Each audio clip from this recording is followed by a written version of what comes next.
오늘 제목을 이렇게 잡아봤어요. 정립과 정립. 한자로 썼죠. 이거 보시면 정립, 그 다음에 과 정립. 다시 말하면 바를 정자고 뒤에 적자는 쌓을 적자예요. 우리가 신앙의 인생의 삶을 살아가는데, 믿는 자로서 살아가는데 신앙에 바른 정립이 얼마나 중요한지 몰라요. 그리고 많은 성령님의 영적인, 그렇죠, 경험과 체험들이 축적돼야 돼요. 그걸 정립이라는 거죠. 그러나 많은 것이 축적이 되는데 바른 신앙적인 것이 정립되지, 바르게 정립되지 않으면 많은 것들이 다 무용지물이 돼요. 그래서 우리가 많은 삶의, 그렇죠, 신앙적인 체험이 있지만 그 체험이 바른 정립 가운데 세워질 때 어떠한 세상의 문제, 또 세상의 공격, 또 세상의 어떤 상황 속에서도 흔들리지 않고 믿음 생활을 해나가지 않을까 싶어서 오늘, 그래서 우리는 항상, 그렇죠, 예수 그리스도를 중심으로, 예수님이 어떤 분이세요? 예수님이 오시기 전에 그분은 하나님이세요. 그렇죠? 그래서 십자가 항상 중심에 있다면 선지하시는 하나님, 그분이 예수님이세요. 그래서 신론에 대해서 잘 알아요. 그래서 그 예수님은 하나님과 동일한 분이다. 호모 우시오스. 그게 이제 한 400년 동안, AD 451년 정립이 됐죠. 완전히 정리가 됐죠. 예수님은 신성과 인성을 가지신 하나님의 아들이다. 동일한 분이다. 그전에는 아니다. 하나님은 높이 계신 분이고 아버지고 예수님은 아들이다. 그래서 계급적으로 생각했어요. 유사 본질이다 했는데 AD 451년에 완전히 정리가 됐어요. 그 신론이에요. 그분은 누구야? 하나님이다. 그분이 오신 목적, 그분이 하신 일이 무엇이냐에 대한 정립이 신론이에요. 그분이 하늘의 영광 보좌를 버리시고 땅에 오셨잖아요. 이 땅에 오셨잖아요. 그게 뭐예요? 하강, 비움, 그렇죠? 겸손으로 오셔서 우리를 위해 십자가에 죽으셨어요. 그렇죠? 죽으신 사건이 십자가 사건이에요. 그로부터 우리는 시작되어집니다. 그 부활의 신앙으로 우리가 소망을 갖게 되어지고, 그동안 선지하신 하나님이 누군지를 알게 되고, 그렇죠? 죄로부터 자유를 얻게 돼요. 그래서 진리 가운데 자유함을 얻는다. 그 요한복음에 말씀하듯이 그 진리는 누구냐? 하나님의 아들 표현을. 그렇죠? 그분이 십자가에 죽으심으로 우리의 원죄가 사라지고 우리는 죄책감 없이 말씀으로, 입으로 믿고 시인하고죠. 마음으로 믿고 입으로 시인해서 예수 그리스도를 주라 시인하는 순간 우리는 어떻게 해요? 죄의 사함, 다시 말하면 구원을 얻게 되는 거죠. 그 중심에 십자가가 딱 있는 거예요. 그분은 누구다? 구원자다. 선지하신 하나님이다. 세상을 창조하셨다. 그분이 우리를 위해 십자가에 죽으심으로 우리는 구원받았다. 그분이 어떻게 해요? 부활하셨어요. 승기, 승천. 그렇죠? 그래서 우리가 그분을 믿음으로 낙원에 갈 수 있는 거예요. 그리고 마지막에 재림하심으로 종말의 때가 오는 것이고, 예수님이 십자가에 죽으심으로 그 구원받은 우리가 종말 때까지 살아가는 것, 그게 교회론이에요. 그게 종말론이에요. 그래서 이미 예수님 십자가에 죽은 시점부터 종말은 시작되었어요. 우리 종말의 때를 살아가는 거예요. 이미 already. 그렇죠? 그러나 아직 not yet. 그렇죠? 아직 종말은 아니지만 종말의 때를 살아가고 있어요. 그게 교회론 쪽으로.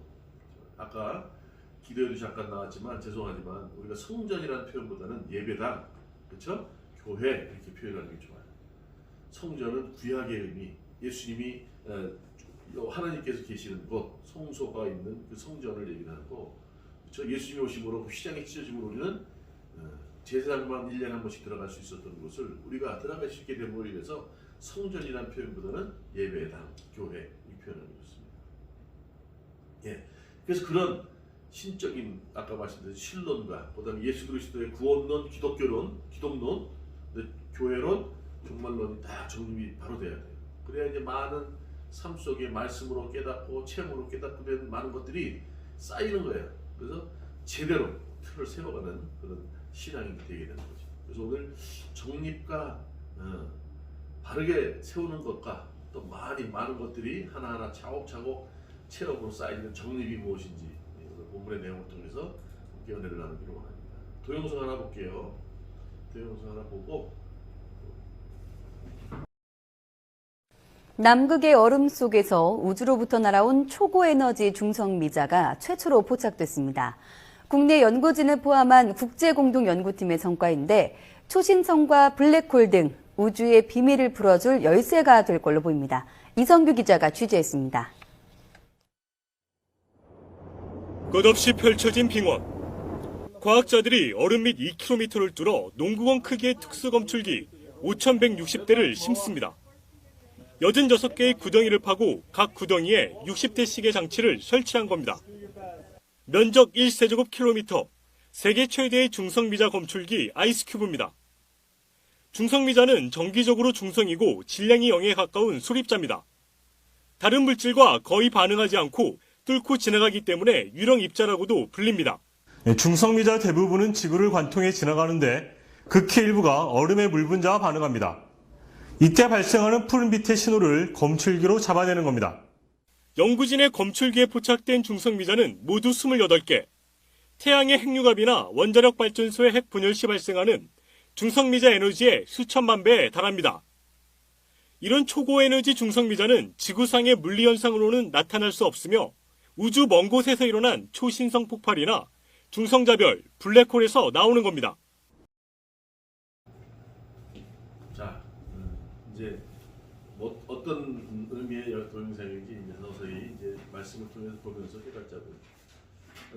이 빛이라는 것이 그냥 보여지는 것이 아니라 어떤 파장이 이제 파장과 함께 입자를 통해서 이렇게 나타내 보입니다. 이런 것이 이제 하나씩 지난번에 그 히그스 입자 얘기했듯이 이런 것들이 우리는 모르고 살아왔는데 어떤 사람이 형태를 만든다거나 어떤 것이 존재할 때 다 이런 것들에 의해서 눈에 보이지 않지만 그런 것들에 의해서 존재케 되어진다는 것이죠. 그러니까 우리는 잘 모르고 살아갈지 모르지만 눈에 보이지 않는 것들이 너무 많아요.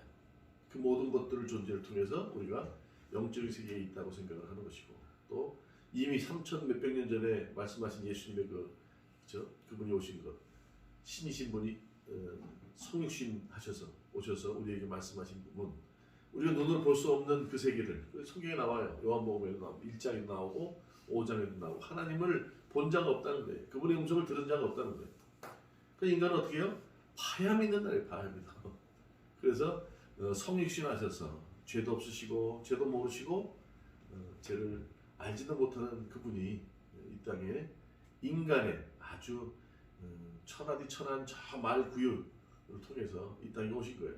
그래서 그분이 하나님께서 보내신 분이요, 그분이 하나님과 동등된 분이라고 오셔서 그렇죠? 그분의 존재하심을 우리에게 알려주신단 말이에요. 그리고 워낙 잘 모르니까. 그런데 지금 과학적으로 의학적으로 그렇죠? 그런 모든 영적인 세계를 밝히고 있어요. 작은 것부터 찾아가는 거예요.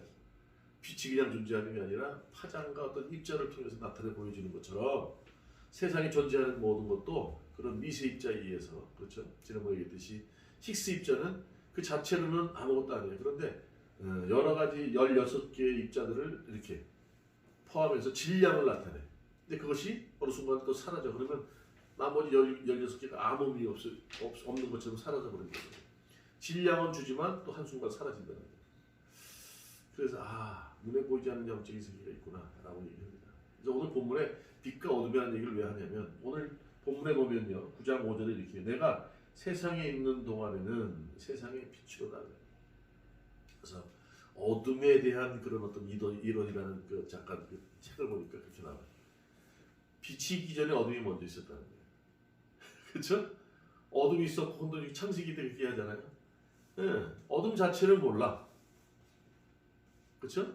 그런데 빛이 옴으로 인해서 이게 어둠이었다는 걸 알게 되듯이. 근데 빛이 오기 전에 벌써 어둠이 있었다는 거예요.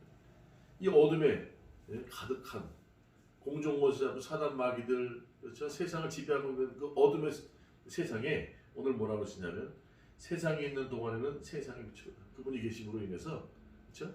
빛이 되어짐으로 어둠을 밝히신다 이렇게 얘기를 하는 거예요. 네. 자, 왜 이 말씀을 드리느냐? 오늘 본문의 말씀을 함께 보고자 합니다. 우리가 잘 알듯이 이 말씀은 많이 보는 말씀 아니에요, 그렇죠? 예수님께서 길을 가실 때에 날 때부터 맹인이래요. 맹인이란 말이 사실은 요즘은 시각장애인이라고 써야 된다고 그러는데 맹인이 표준어예요. 잘못된 말은 아니에요. 같이 써도 좀 이상하게 생각하지 마시고 시각장애인 말이 기니까 맹인 상관없습니다. 맹인 있는 사람을 보신지라. 항상 우리가 성경을 보면 우리가 갈구하고 찾고 갈망하지만 결국 어떻게 해요? 그분이 찾아오세요. 항상 그분이 찾아오는 게 먼저예요. 그렇죠? 그분이 찾아오셨을 때는 문제가 있는 거예요. 뭔가 계획적으로 우리한테 오신 이유가 분명히 있으시단 말이죠. 보신지라. 그러니까 제자들이 물어요. 그러니까 예수님 먼저 보셨죠? 봤는데 제자들이 묻습니다. 라피어, 이 사람이 맹인인데 날 때부터 이렇게 맹인이라고 그러는데 누구의 죄 때문입니까? 죄 때문입니까? 물어봐요. 본인의 죄냐? 날 때부터 눈을 앞을 볼 수 없다 그러면 날 때부터 그렇잖아요. 죄가 있는 건 아니잖아요. 자기 본인의 죄는 아니잖아요. 부모의 죄입니까? 아니면 뭐 조상의 탓입니까? 이렇게 물어봤겠죠. 근데 여기서 얘기하는 죄는 단순히 원죄를 얘기하는 것이 아니라 윤리 도덕적인 죄를 얘기하는 것 같아요. 예. 누구 때문입니까? 그러니까 3절 예수님께서 말씀하십니다. 이 사람이나 그 본인의 죄로 인한 것이 아니다.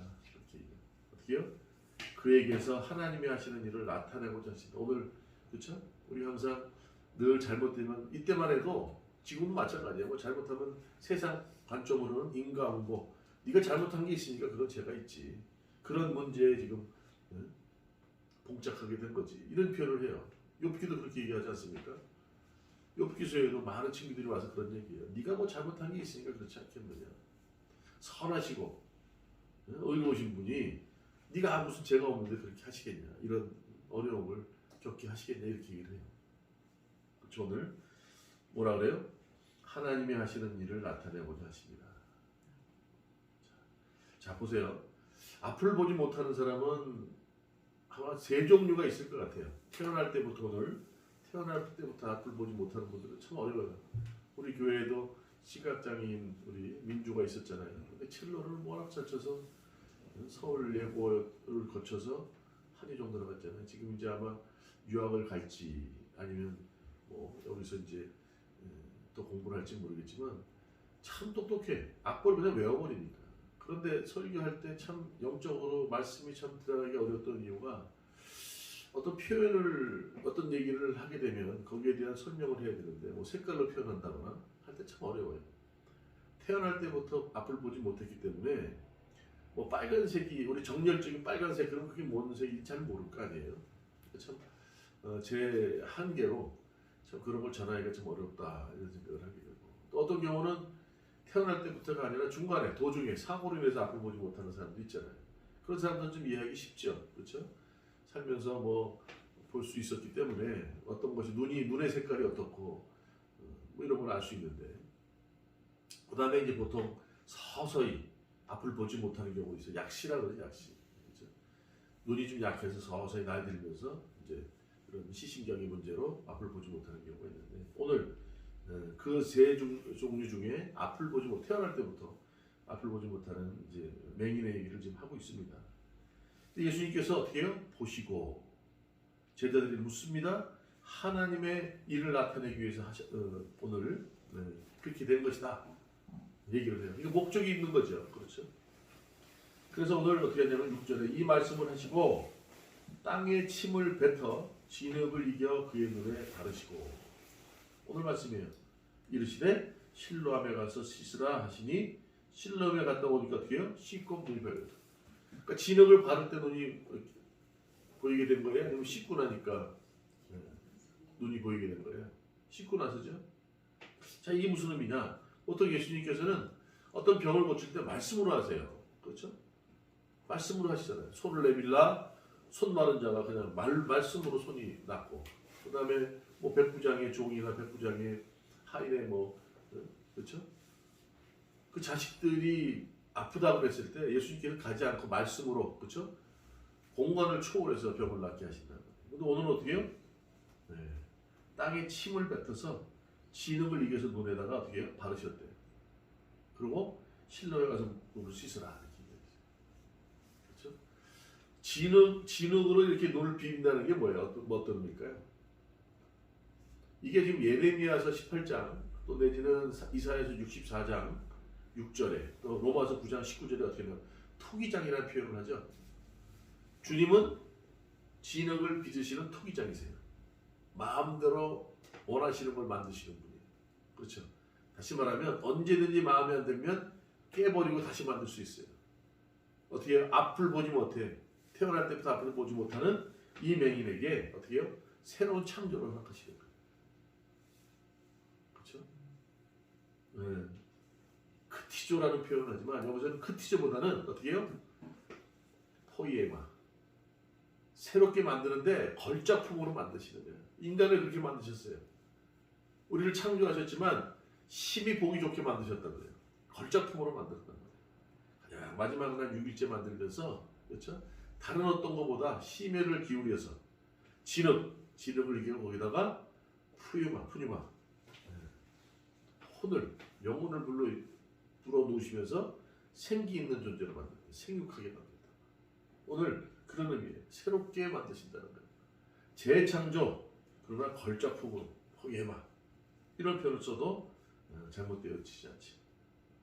돌리게 해서. 그리고 나서 어떻게 해요? 실로암 못에 가서 씻으라 이렇게 했어요. 그러니까 진흙으로 이길 때 되어진 것이 아니라 어떻게 해요? 만드는 것으로 되어지는 게 아니라 실로암 못에 가서 씻으라. 실로암 못이 뭐예요? 번역하니 보냄을 받았다. 씻고 밝은 눈으로 왔더라. 자, 기적인 거죠, 기적. 주님은 없는 것도 있게 만드세요. 죽은 자도 살리시는 분이에요. 그렇잖아요. 지난번에 얘기했잖아요. 잘 모르지만 지금 과학적으로 의학적으로 이 게놈의 이 DNA 그 화학 구조식 염색체 구조를 바꾸면 물체가 바뀐다니까. 그러니까 세상을 창조하셨잖아요. 그런 말미암지 않고 된 게 없다고 그랬어요. 그런 말미암아 다 됐다고 그랬어요. 그럼 그분이 모든 것을 창조하실 수 있어요, 없어요? 재창조할 수 있어요, 없어요? 그런 분이라니까. 오늘 개총재하시고 오늘 어떻게 해요? 실로암 가서 씻으라 이러고 씻었어요. 이웃 사람이 난리 나죠. 8절에 이 사람들이 전에 그가 거리는 것을 보았던 사람들이 이르되 이는 앉아서 구원하는 자가 아니냐. 어떤 사람은 그에게 그 사람이라 하며 어떤 사람은 아니야 맞는데 아니야 이런 것이 12가지 분분합니다. 그와 비슷하다 하고를 자기 말을 내가 그러하니 그렇죠? 그들이 묻되 그러면 내 눈이 어떻게 뜨게 되느냐 이렇게 묻는 거예요. 그렇잖아요. 우리 항상 묻죠. 어떻게 그런 일이 있을 수 있어요? 의사가 포기했다면서요. 암으로 뭐 몇 개월 못 사신다 그랬는데 어떻게 지금 이렇게 주님의 은혜입니다 그러잖아요. 뭐 물어볼 거 아니에요. 왜 어떻게 그런 은혜를 얻게 됐는지. 그러니까 11절에 이렇게 얘기합니다. 대답하되 이게 맹인의 얘기예요. 시각 장애인의 얘기예요. 예수라 하는 그 사람이 진흙을 이겨 내 눈을 바르게 하시더니 실로암에 가서 씻으라 하기에 가서 씻었더니 보이게 됐다 이렇게 얘기하는 거예요. 있는 그대로 얘기하는 거예요. 체험한 대로 경험한 대로 그대로 얘기해요. 뭐 살 붙이지 않았죠? 뭐 빼거나 더하지 않았잖아요. 그대로. 근데 그 사람이 누군지 알아야 몰라요 지금? 이름을 예수라 그러는데 제자들이 납비여 예수님 하는데 난 누군지 모르지만 그 사람이 하라고 해서 한 대로 하니까 앞을 보게 됐다. 그들이 이러되 그가 어디 있느냐 이러되 알지 못하다 난 모르겠어. 그렇게 하고 가셨어. 그렇죠? 자 13절 그들이 전에 맹인이었던 사람을 데리고 바리새인들에게 갔어요. 바리새인 예수께서 진흙을 이겨 눈을 뜨게 하신 날이 어떻게 해요? 안식이에요. 이 참 보세요. 평생을 태어나서 앞을 보지 못한 사람이에요. 그렇죠? 그런데 앞을 보게 됐어요. 그렇죠? 근데 어떻게 해요? 그날이 안식일이에요. 그러니까 지금 철저하게 어떻게 해요? 같이 있었던 사람들이 어떻게 해요? 율법에 갇혀있죠? 안식일 날은 손도 하나 깜짝하면 안 돼. 앞을 보지 못해서 평생 얼마나 힘들게 고통받으며 살았겠어요. 안식일의 주인은 누구예요? 우리야 우리. 주님 우리를 위해 주신 거예요. 그런데 그 안식일에 갇혀서 지난번 말씀했죠. 세상적인 틀에 갇혀 있는 것은 옥에 갇힌 거예요. 영적으로 예수님을 통해 진리 가운데 자유하다면 그런 틀에 갇히지 않아요. 율법에 갇히지 않다니까. 철저하게 그런 얘기를 해요. 마르시올이라는 사람이 얘기했듯이 그거를 하르낙이라는 사람이 그랬어. 우리가 주님을 신약을 볼 때 구약을 완전히 배제해야 된다 그랬어. 왜? 율법의 문제가 많아. 율법으로 갇혀서 예수님의 그 존재하심을 어떻게 해요? 한정 지을 수밖에 없단 말이에요. 자꾸 믿음으로 구원받는다 그러니까 할례를 받아야 되지 않아? 신약에서 누누이 그렇죠? 유대인들하고 율법 주장하는 자나 할례를 주장하는 자랑 늘 부딪히는 게 그 문제 아니었냐. 재밌는 것은요. 창세기 태초에 말씀으로 세상에 있게 하셨어요. 요한복음 1장 1절에 어떻게 해요? 태초에 말씀이 있었어요. 그분이 세상을 만들었다. 그분으로 말미암아 세상이 되어졌다 그랬어요. 하나님이요 말씀인데 그분이 빛으로 오신 예수님이라고 그 얘기를 해요. 그러면 창세기가 없어도 그렇죠? 이게 조심스러운 얘기예요. 구약한 사람들 문제 될 수 있지만 예수님으로부터 부활신앙으로부터 모든 것들이 조명되어지고 밝혀지기 때문에 신약 요한복음만 가지고도 가능해요. 그런데 예수님이 어떻게 해요? 그냥 뚝 떨어지신 분이 아니잖아요. 성령으로 존재했지만 그렇죠? 네. 구약과 연계되어져서 해석하다 보니 구약을 어떻게 해요? 예화로 사용할 수 있지만 그것이 예수님을 알게 하고 예수님의 복음을 전하는데 발목을 잡는 조건이 되면 안 된다는 거예요. 그래서 하나님은 구약을 제외하고 모든 걸 성경으로 봐야 된다. 자, 오늘 뭐예요? 자, 지금 고쳐서 아이고 대단하다 박수치고 환영하고 뭐 이런 것이 아니라 누구한테 데려가요? 바리새인들에게 데려가요. 어떻게 해요? 안식일에 고쳐 눈을 뜨게 했다는 것 때문에. 그러므로 바리새인들이 그가 어떻게 보게 되었는지를 물으니 이르되 그 사람이 진흙되 똑같이 얘기하는 거예요. 반복된 얘기를. 자, 여기 더해지거나 빼어지지 않았죠. 간증은요 이래야 돼. 경험한 그대로 얘기해야 되는 여기에 살을 붙이면 안 돼. 바리새인 중에 16절 어떤 사람이 말하되 이 사람이 안식일을 지키지 아니하니. 자, 어떤 사람 중에 그중에 꼭 이런 사람도 있단 말이에요. 안식일을 지키지 아니하니 하느님께로부터 온 자가 아니라 하며 어떤 사람은 말하되 죄인으로서 어떻게 이러한 표적을 행하겠느냐 하여 그들 중에 어떻게 해요? 논란이 있어 분분하는 거예요. 분쟁이 일어나는 거예요. 아, 그래도 그렇지. 그래도 양심이 좀 있는 살아있는 사람이 있어, 그죠? 아니 하늘에서 하나님께로부터 온 사람이 아니면 어떻게 그런 일을 나타낼 수 있겠어? 아니야. 어떤 사람은 아니야. 죄인이라고 얘기하고. 17절 이해. 자, 두 번째 그분이 누군지를 지금 시각장애인 얘기합니다. 이에 맹인되었던 자에게 다시 묻되 그 사람이 내 눈을 뜨게 하였으니 너는 그를 어떤 사람이라고 생각하느냐? 대답해봐 이렇게 묻는 거예요. 그때 뭐라 그래요? 선지자입니다. 아까보다는 좀 뭐예요? 좀 달라졌죠? 아까는 예수라고 하는 그 사람이라고 했어요. 그 사람. 최소한 자기 평생 태어날 때부터 답을 보지 못한 사람이 눈을 뜨게 해줬으면 그래도 말이라도 좀 잘해야 돼. 그 사람. 근데 어떻게 해요? 이 문제로 여러 사람들이 지금 관심을 갖고 있어요. 그렇죠? 첨예한 어떤 논쟁에 불씨가 되었어요. 그 자꾸 어떻게 자꾸 생각하게 되는 거죠. 생각해보니까 그래, 그 사람이랑 좀 더 그렇지. 내가 은혜를 받았으니 그 사람이 아니라 선지자가 아닐까요? 이렇게 얘기하는 거예요. 자, 보세요. 믿음이 어떻게 해요? 점점. 그렇죠? 빛이 임하면 어둠은 사라지는 거예요. 자꾸 어둠을 얘기하면 안 돼. 어둠은 의미 없어. 빛이 들어가면 어둠은 사라지는 거예요. 서서히 지금 빛이 물들어가기 시작하는 거예요. 그렇죠? 유대인이 그가 맹인으로 있다가 보게 된 것을 믿지 아니하고 그 부모를 불러야 돼. 부모를 불러서 쭉 얘기하는 게 이제 제추형을 묻습니다. 그죠? 이제 묻는 거예요. 유대인 누구든지 예수를 그리스도로 시인하면 이때는 이런 윤화가 있었어요. 다시 말하면, 그러니까 지금으로 말하면 그게 뭐 이단인 거지. 예? 오직 그냥 자기들 바라는 여호와 하나님만 바라봐야 되는데 어느 날 갑자기 30도 안 되는 사람이 와서 하나님의 아들이라고 내가 이런 얘기하고 이적을 행하니까 그들은 어떻게 해요? 자기들의 기득권을 놓치게 된단 말이에요.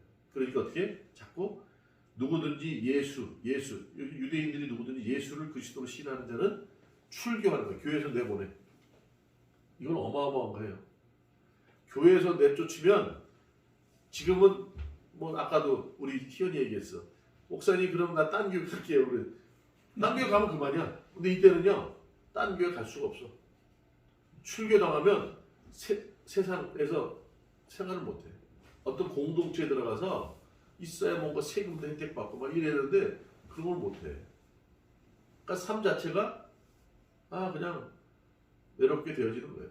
그냥 뭐라 그래 이렇게 독립되어 가지고 아무것도 할 수 없는 상태가 되는 상태를 그런 얘기예요. 출교한다. 그러니까 어떻게 부모한테 얘기했더니 분명히 자기가 자식을 낳았으니까 알 게 아니에요. 태어날 때부터 맹인 앞을 보지 못했습니다 얘기해야 되는데 어떻게 못하냐면 이렇게 얘기합니다. 그 부모가 말하기를 그가 장성했으니 그에게 물어보세요 이렇게. 지금 예수를 시인하고 어떻든 아들의 얘기가 맞다라고 얘기하면 예수 그리스도 누군지 모르지만 그렇죠? 예수라고 하는 그 사람을 긍정하는 얘기밖에 안 되니까 그렇게 되면 출교당할까 두려워서 내 아들이 장성했으니 아들에게 물으시오. 이에 그들이 맹인이었던 사람을 두 번째 불러요. 이르되 너는 하나님께 영광을 돌리라. 우리는 이 사람이 죄인인 줄 안다. 그러면서 너는 지금 하늘에 하느님 보내지 않았으면 그런 얘기를 안 했어요. 지금 아직까지는. 너는 하나님께 영광을 돌려. 내가 볼 때는 그런데 우리가 볼 때는 이 사람은 죄인이야. 그랬더니 25절에 대답하되 그가 죄인인지 내가 알지 못하나 한 가지 아는 것은 내가 맹인으로 있다가 지금 보는 그것입니다. 그렇죠? 난 모르겠어요. 난 잘 모르겠고 나의 태어나서 지금까지의 바랬던 소망은 앞을 보는 거였는데 그분이 죄인인지 아니 당신들이 얘기하는 죄인인지 아닌지 모르겠어요. 저도 그분이 누군지 잘 모르겠지만 그렇죠? 선지자 정도로 생각했어. 선지자로 보는 거는 뭐 많은 유대인들이 생각할 수 있고 또 바랄 수 있는 것들이니까 그 정도로 생각이 나 잘 모르겠지만 내가 아는 것은 그분 때문에 내가 앞을 본다는 그것입니다. 이렇게 얘기하는 거예요. 대답하되 27절 내가 이미 일렀어도 듣지 아니하고 어찌하여 다시 듣고자 하나이까 그러면서 하는 말이 지금 이게 맹인이 하는 말이에요. 당신들도 그의 제자가 되려 합니까? 아 멋있죠? 난 잘 모르겠는데 왜 자꾸 귀찮게 하십니까? 내가 뭐라 그랬습니까? 나는 평생 앞을 보지 못해서 힘들었는데 나 눈뜨게 해준 분이 그분이에요. 나는 지금 맹인이었다가 보는 그 자체만 가지고 얘기를 하고 그런데 자꾸 지금 재차 나한테 반복되는 그렇지 않까? 그분이 진흙을 눈에 이렇게 발라주셔서 실로암 못에 가서 씻으니까 보여줬다고 몇 번을 얘기를 하는 거 아니에요. 반복적으로 묻는데 당신들도 그의 제자가 되려 합니까? 그랬더니 어떻게 해요? 바리새인들이 그들이 욕하면 이물처럼 그랬을 거 아니에요? 너는 그의 제자이나 나는 모세의 제자다. 그래. 그렇죠? 지금 뭐예요? 모세의 제자라는 건 율법에 갇혀 있지 않고 이 얘기를 하는 거예요. 이걸 지금 표현하는 거예요. 철저하게. 그렇죠? 자, 29절 하나님이 모세에게 말씀하신 줄을 우리가 알거니와 이 사람은 어디서 왔는지 알지 못하노라. 그 사람이 대답합니다. 다시 맹인이 앞을 보지 못하는 시각장애인 얘기합니다. 그 사람이 대답하여 이르되 이상하다. 응? 이 사람이 내 눈을 뜨게 하였으되 사람들은 그가 어디서 왔는지 알지 못하는도다. 그렇죠? 눈을 떴어. 앞을 봤어. 그러면 보통 어렵고 힘들어하고 소외되고 세상에 저 밑바닥에서 그렇죠? 할 수 있는 게 뭐겠어요? 맹인들이 할 수 있는 거. 구걸하는 것 우리가 잘 알고 있는 것처럼 앞을 보지 못하니까 지금은 좀 나서 어떻게 전문 분야에 들어가서 뭐 침을 놓는다거나 안마한다거나 이런 일도 하지만 그것도 쉬운 일은 아니잖아요. 그런 거밖에 할 수 없는 앞을 보지 못하는 사람이 앞을 보게 돼서 얼마나 기쁜데 이 눈을 뜨게 해준다는 사실은 엄청난 거예요. 그러니까 어떻게 해요? 이상하다. 당신들이 그가 어디서 왔는지 알지 못하는데 그럼 이런 건 뻔하잖아요. 이렇게 선한 일은 어떻게 해요? 위로부터 오는 것들인데 그걸 알지 못한다니까 이상하다 생각하는 거예요. 그러면서 31절에 이렇게 얘기해요. 하나님이 죄인의 말을 듣지 아니하시고 경건하여 그의 뜻대로 행하는 자의 말을 들으시는 줄 알아. 이 요한 1서 5장 14절 요한복음 5장 30절에 얘기하는 거예요. 주님은 의로우셔요. 그렇죠? 의로운 일을 하는 사람, 하나님의 뜻대로 행하는 사람이라는 거예요. 아니 선한 자, 소외된 자, 어려운 자를 앞을 보지 못한 눈뜨게 했는데 얼마나 대단한 일이야. 그런데 알지 못한다 너희들. 난 이걸 이해 못하겠어. 앞을 보지 못하니 뭐 공부를 했겠어요? 뭐를 했겠어요? 아무것도 모르는 배움이 없는 맹인도 이상하다 생각하는 거예요. 32절 창세 이후에 맹인으로 난 자의 눈을 뜨게 하였다 함을 듣지 못했다 나는. 그렇죠? 희한하게 생각할 때 어때? 앞을 보지 못해 태어날 때부터. 근데 앞을 보게 했어. 눈을 뜨게 했어. 그러면 그거는 좋은 일이야 나쁜 일이야? 좋은 일이지. 하나님은 선하신 분이죠. 우리를 사랑하시잖아. 그 누가 했겠어? 그게 악마가 했겠어? 아니면 사단이 했겠어? 하나님이 했겠어? 그 얘기를 하는 거예요. 창세부터 맹인으로 난 자의 눈을 뜨게 하였다면 내가 듣지 못했다. 그러면서 오늘 또 이 맹인의 신앙적인 고백이 달라져요. 33절 보세요. 이 사람이 하나님께로부터 오지 아니하였으면 아무 일도 할 수 없었습니다. 이렇게 얘기해요. 아까는 뭐예요? 예수 그 사람이 그 다음에 어떻게 해요? 선지자. 지금 뭐라 그래요? 하나님께로부터 왔다는 거예요. 점점 그렇죠? 예수님의 빛이 임하죠? 바뀌죠? 점점 믿음이 성장하죠? 자, 30절 그들이 대답하기를 내가 온전히 제 가운데서 가다서 우리를 가르치느냐 하고 어떻게 해요? 쫓아냈다는 게 출교했다는 거예요. 유대 공동체에서 그렇죠? 유대인 그들의 공동체에서 쫓아냈어요. 결국 아까 말처럼 예수를 그리스도 신하는 사람 출교한다 그랬죠. 어머니는 부모들은 두려워서 아들이 장성했으니까 아들에게 물으라고 그 맹인에게 물어보라고 그랬는데 오늘 결국 어떻게 해요? 하나님께로부터 온 자가 아니겠느냐 라고 시인하자마자 어떻게 해요? 신성 모독죄죠. 출교를 시켜버린 거예요. 자, 이제는 어떻게 해요? 유대교회에 들어갈 수 있는 존재가 아니죠. 오늘 보세요. 35절에 예수께서 그들이 그 사람을 쫓아냈다. 출교했다는 말을 하는 말을 들으셨더니 그를 만나서 이르시되 내가 인자를 믿느냐. 자, 우리가 세상의 율법, 세상의 틀, 세상의 정욕, 안목의 정욕, 이생의 자랑을 다 버릴 때 비로소 주님은 우리에게 믿습니다. 손을 내밀면서 인자를 믿느냐 하는 거예요. 자, 36절 대답하여 이르시되 주여 그가 누구시 아직도 잘 몰라. 그렇지만 그게 누구시 오니까 내가 믿고자 한다. 이렇게. 그런 분이라면 바리새인들도 모르는 그렇죠? 선하니 선해. 나의 모든 문제를 아시고 나의 그렇죠? 작은 신음소리를 들으시고 눈을 앞을 보게 하신 주님이 누군지 모르겠는데 그분 내가 믿겠다는 일하는 거예요. 17절 예수께서 이르시되 내가 그를 보았거니와 지금 너와 말하는 자 그이니라. 그러니까 어떻게 해요? 예수 그 사람이다. 그분이 예수님을 안 거야. 맞아요? 자, 38절 아까 그랬잖아요. 처음에 그게 누구냐? 예수라는 그 사람입니다. 그 예수님의 뜻 이름 자체를 누군지 몰랐어. 근데 오늘 뭐 어떻게 해요? 네가 보는 사람, 너와 말하는 자가 그이니라. 응? 그게 주라는 거예요. 오늘 38절 얘기합니다. 이르되 주여 내가 믿나이다 하고 전하는지라. 이제 비로소 어떻게 해요? 예수를 주라 시인하는 거죠. 예. 그리스도는 주여 살아계신 하나님의 아들입니다에 넘어서 도마처럼 나의 주 나의 하나님 이렇게 되는 거예요. 예수께서 이르시되 내가 심판하러 이 세상에 왔으니 보지 못하는 자들은 보게 하고 보는 자들은 맹인이 되게 하려 합니다. 오늘 보세요. 틀에 갇혀 있으면 아무리 많이 배웠어도 그 시대에 기득권을 갖고 있는 사람이라도 어떻게 해요? 앞을 보지 못하는 거라 다름없어요. 앞을 보지 못하는 게 뭡니까? 지식은 있는데 그 지식을 통해서 그렇죠? 지식 끝에 서 있는 우리가 알고자 하는 보이지 않는 영적인 세계에 그분을 알지 못하는 거예요.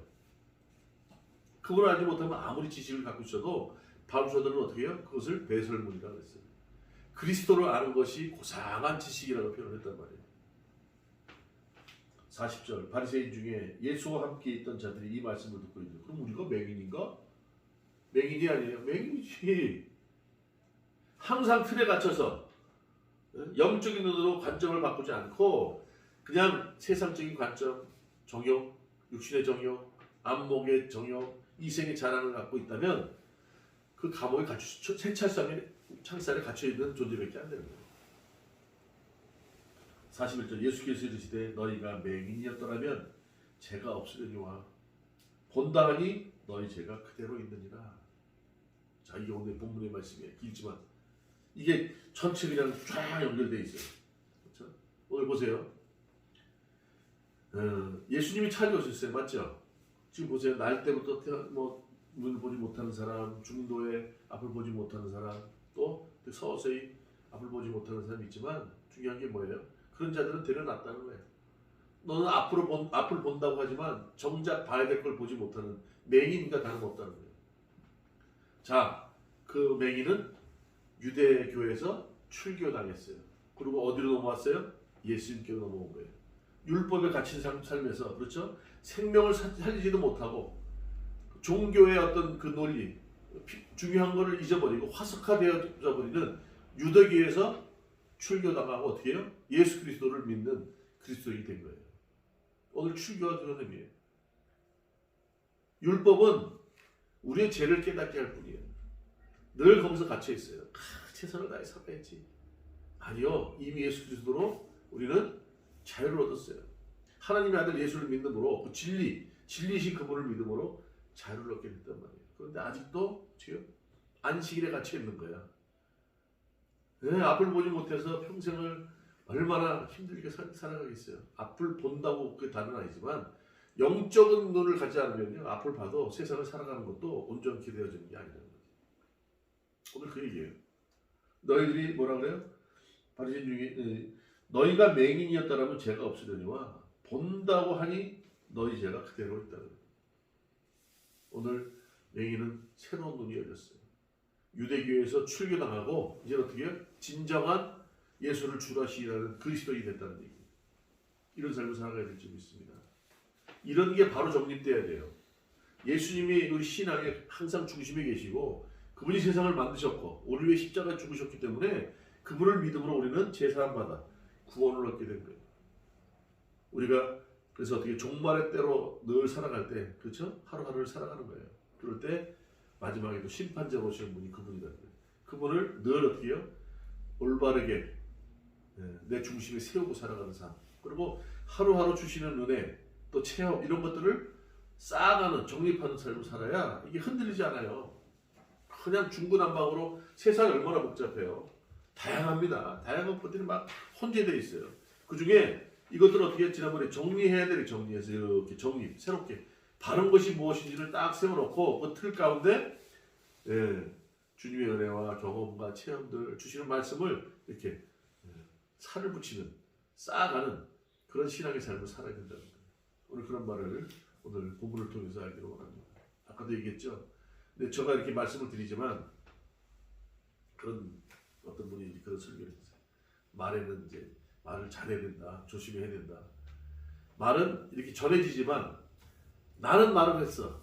근데 상대방이 들을 때 말이라는 거예요. 나는 좋게 얘기를 했는데 또 하나님의 말씀만을 내 사심 없이 그대로, 그렇죠? 신학적인 정립을 통해 성경에서 말씀하고자 하는 말씀을 성경에 있는 말씀대로 내적인 증거를 가지고 말씀을 드렸는데 그것이 어떻게 상대방에게 전해지느냐, 그것으로 말이라고 인정되어진다는 거예요. 근데 그것이 세상적인 관점으로도 안 돼요. 영적인 관점으로 들어야 돼요. 그러려면 어떻게 해요? 바로 된 신론과 기독론과 교회론과 종말론이 올바르게 정립되지 않으면 아무리 많은 얘기를 들어도 어떻게 해요? 계속 혼재돼가지고 그게 그거 갖고 뭐 이거 갖고 그래요. 그래서 아까 얘기했듯이 용어 자체도 성전이라는 표현보다는 예배당, 그렇죠? 이런 말을 정확하게 써야 되는 거예요. 오늘 눈뜬맹이죠, 그렇죠? 세상적으로 눈이 얻었는데 예수님을 통해서 영적으로 눈이 띄어지고 육적으로 눈이 띄어지면서 새롭게, 그렇죠? 예수님이 어떤 분인지 진정한 생명을 살리고 화석화되는 종교가 아니라 많은 사람들의 생명을 주고 소망을 주는 그 종교가 뭔지 오늘 제대로 예수님을 만남으로, 그렇죠? 이렇게 끝나진 않아요. 결국 이렇게 경험되는 이 사람들은 복음을 전하는 사람이 될지 믿습니다. 오늘 본문의